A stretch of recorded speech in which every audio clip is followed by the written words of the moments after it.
Eu cumprimento a todos os amados irmãos com a doce e gloriosa paz do nosso Senhor e Salvador Jesus Cristo. Continuamos a nossa reflexão hoje no capítulo 13 do livro de Êxodo. Então o Senhor Deus ordenou a Moisés: consagra-me todos os primogênitos, todo o primeiro filho israelita que vem à luz me pertence, não somente entre os seres humanos, mas também entre os animais. Moisés discursou ao povo: celebrai perpetuamente esse dia em que saíste do Egito, da casa da escravidão, pois com a mão poderosa o Senhor vos tirou de lá, e por isso não comereis pão fermentado. Hoje é um dia de primavera, no mês de Abibe, e estáis abandonando as terras do Egito.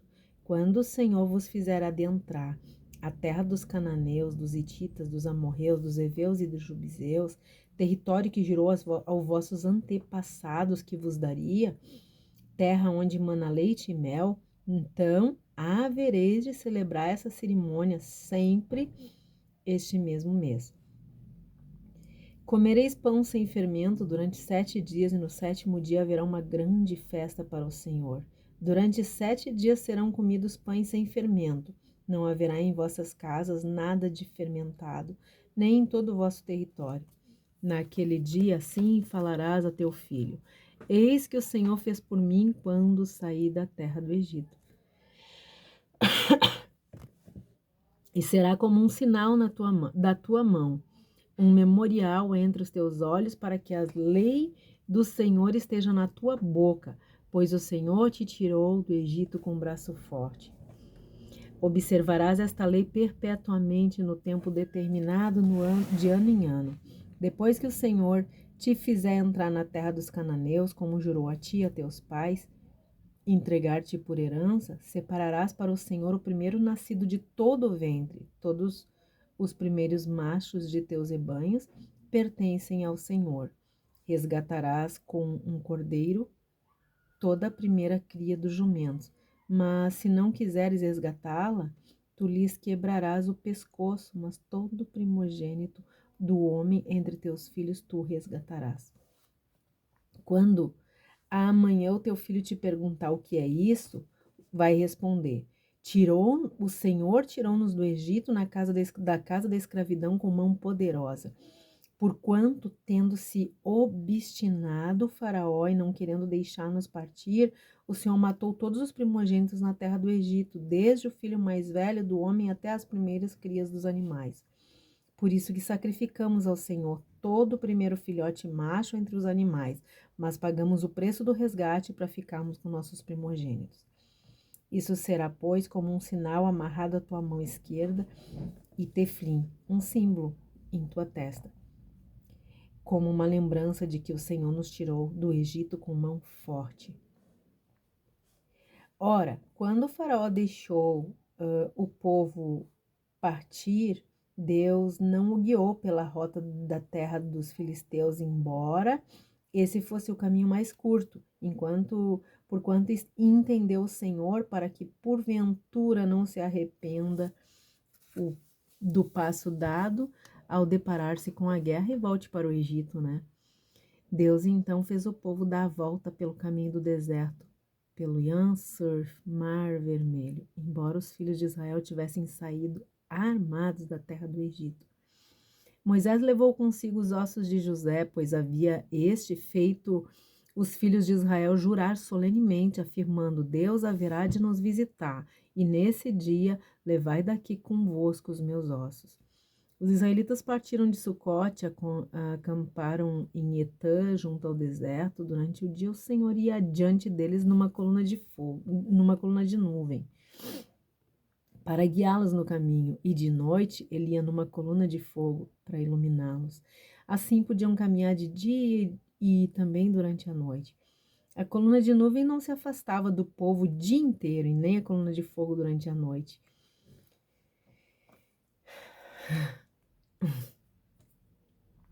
Que amor esse Deus! Que amor que esse Deus tem por nós, que tem por esse povo.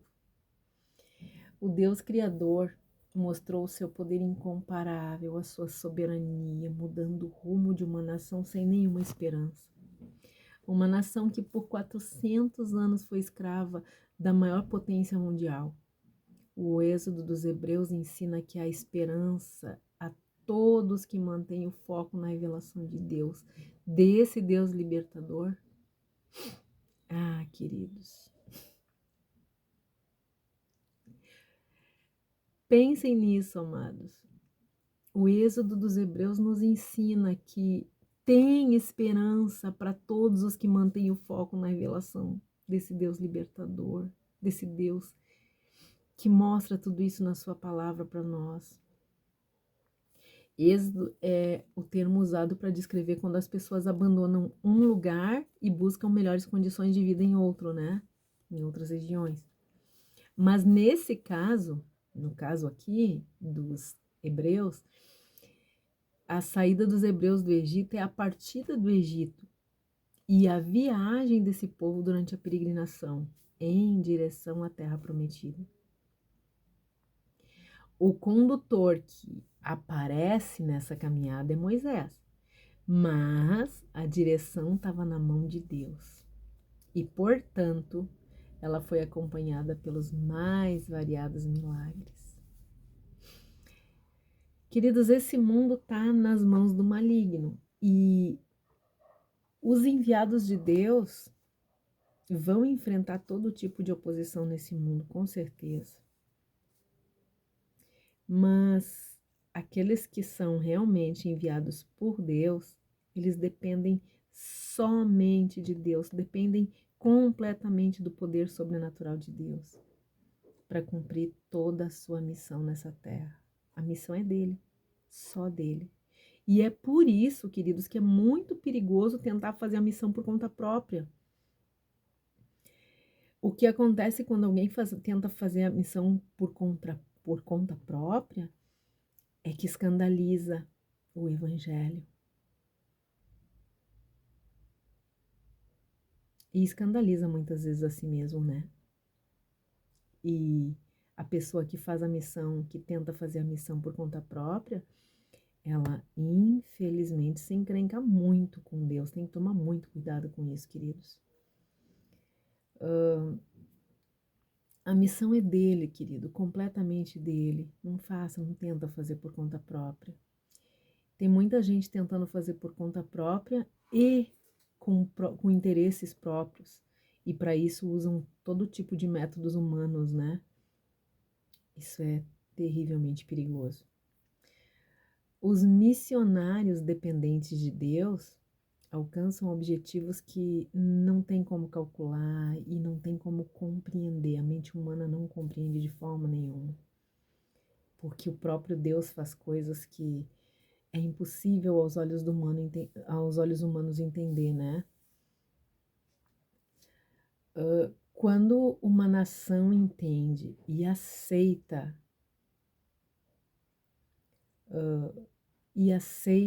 isso, e aceita a salvação de Deus, e aceita entrar nos planos de Deus, ela com certeza é socorrida na mesma hora, como foi o caso do povo de Israel.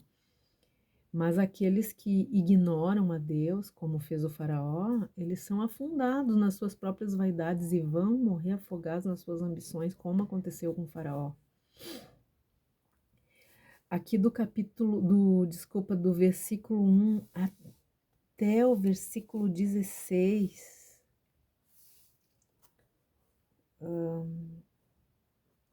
Do versículo 1 até o versículo 16 tem instruções para quem quiser salvar a sua vida. Tem instruções para nós, tem instruções sérias para os cristãos. Quando nós escolhemos o sangue do Cordeiro, quando nós escolhemos nos esconder atrás do sangue do Cordeiro, de verdade, não é se esconder atrás de uma Bíblia, queridos, é se esconder atrás do sangue do Cordeiro, atrás da cruz de Cristo. Se nós quisermos, esse capítulo tem instruções tremendas para nós. Presta atenção. Depois da morte dos primogênitos,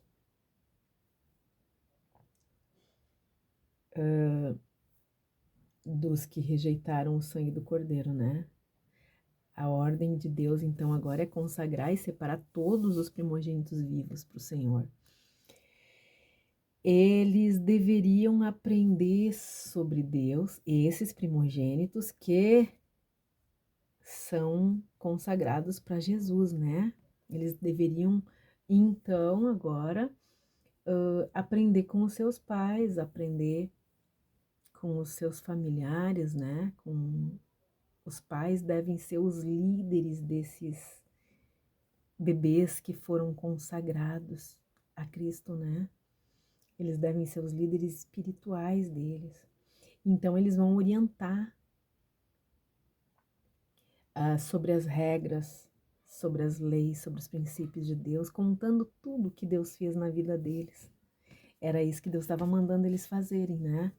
Depois que morreram, então, os primogênitos daqueles que não quiseram se esconder no sangue do Cordeiro, se esconder com o sangue do Cordeiro na época, né? Então, os que sobraram, os que ficaram vivos, são os que foram consagrados e separados para Deus. E esses tinham que ser ensinados, né? Por seus pais, os seus pais tinham que ser os líderes espirituais deles. Isso nos traz aqui à memória quantas pessoas que não conhecem a Deus, que não conhecem as leis de Deus, que aparecem lá na congregação só para apresentar, para dizer que vão consagrar os seus filhos para Deus, mas eles nunca ensinaram e nunca vão ensinar o caminho de Deus para eles, queridos. É um compromisso muito grande quando a gente entra na congregação e a gente consagra o nosso filhinho, o nosso bebê, as nossas crianças. A gente está separando essas crianças para uma grande obra. E aí eles precisam saber, eles precisam crescer sabendo para que eles estão no mundo. Mas a liderança hoje em dia, eclesiástica, a liderança das igrejas, das congregações, no intuito de ter de ter mais pessoas, né, de ter mais membros nas suas igrejas, nasce uma criança aqui, outra ali, a criança vai ser criada no mundo, os pais vivem no mundão, mas eles vêm e consagram ali mesmo. Fazem a mesma coisa que é feito na igreja católica, né, e em outras igrejas. E infelizmente, queridos, isso está completamente errado, porque aqui nós vemos muito claro Deus instruindo a nós, instruindo aquele povo e nos instruindo que quando nós apresentamos, quando nós consagramos uma criança para o Senhor, essa criança precisa ser ensinada por nós a andar no caminho de Deus. Essa criança precisa conhecer a sua história, conhecer a história que os seus pais não conhecem, lamentavelmente, né? Vamos pensar nisso, queridos. Essa criança precisa, a ordem de Deus é criar e ensinar o filho para amar e obedecer a Deus.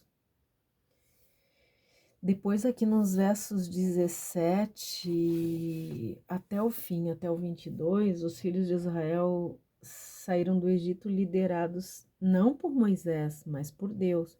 Moisés era só uma ferramenta usada nas mãos do poderoso e soberano Deus. A nuvem de dia, a coluna de fogo, na noite representava a presença contínua de Deus, representava que Deus nunca saía dali. E isso também nos chama a atenção, porque Jesus Cristo disse que aquele que se esconde no sangue dele, aquele que se esconde na cruz de Cristo, pode confiar completamente que Jesus Cristo vai estar conosco todos os dias, em todo o tempo. E era assim com aquele povo. Jesus Cristo estava com eles, a presença contínua de Deus, na nuvem e na coluna de fogo. Nós precisamos, queridos, aprender que nós fomos chamados para ser pais espirituais, para moldar a vida espiritual dos nossos filhos. Não tem como fazer isso sem submeter eles às orientações de Deus, sem nos submeter. Primeiro nós temos que nos submeter às orientações todas de Deus. E depois nós temos que submeter os nossos filhos, desde bebezinhos, a todas as orientações e princípios de Deus. E é notável, amados, quando uma família permite que Deus seja Deus dentro da sua casa. Pode ter certeza, queridos, a gente percebe a diferença quando uma família decreta, não, a partir de agora Deus é Deus dentro da minha casa e eu começo a viver as leis de Deus dentro da minha casa, eu começo a viver os princípios de Deus na minha casa, com certeza vai ser notável, todo mundo vai notar a diferença, queridos, na nossa vida, na nossa casa, no nosso lar, nos nossos filhos, na nossa família.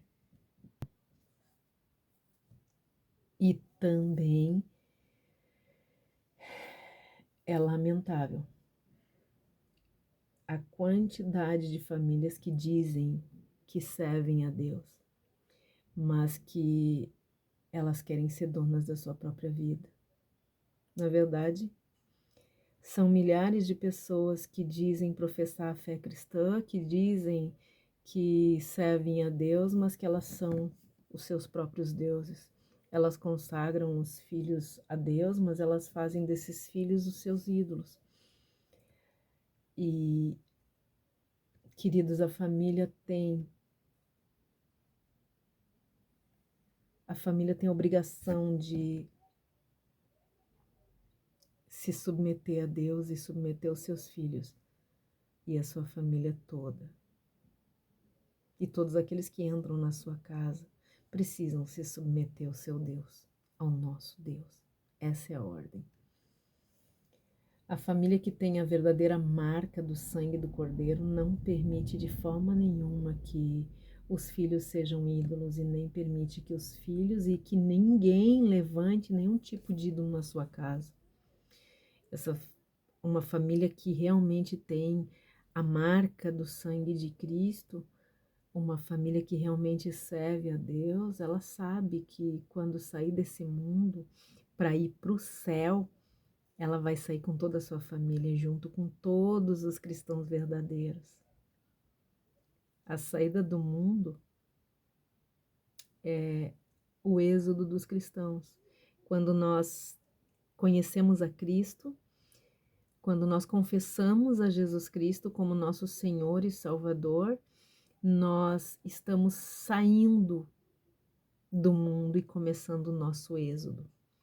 Quando nós descemos as águas do batismo, nós estamos nos consagrando e confessando diante do mundo todo, diante das pessoas, da sociedade, que a partir de agora nós somos cristãos, nós servimos a Deus, nós andamos nos princípios de Deus e nós estamos dizendo às pessoas que elas não podem fazer o que elas bem entendem na nossa frente, junto conosco, na nossa casa, porque nós reverenciamos a esse Deus.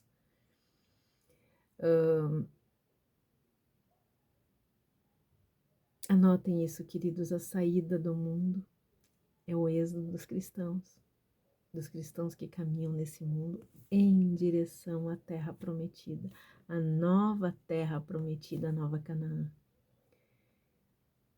Para esses, querido, pode ter certeza, confia, vai haver novo céu, vai haver nova terra. Para os que escolheram ser salvos pelo sangue do Cordeiro, haverá uma nova terra e um novo céu. Confiem, entreguem seu caminho a Cristo, confiem nele. O resto tudo ele vai fazer. Busca primeiro o reino do céu e depois todas as coisas vão ser acrescentadas. Que o Senhor Deus nos abençoe, nos guarde, que Ele tenha misericórdia de todos nós, que Ele perdoe os nossos pecados e que Ele faça resplandecer o seu rosto sobre todos nós. Um forte abraço e até o próximo capítulo, em nome de Jesus. Amém.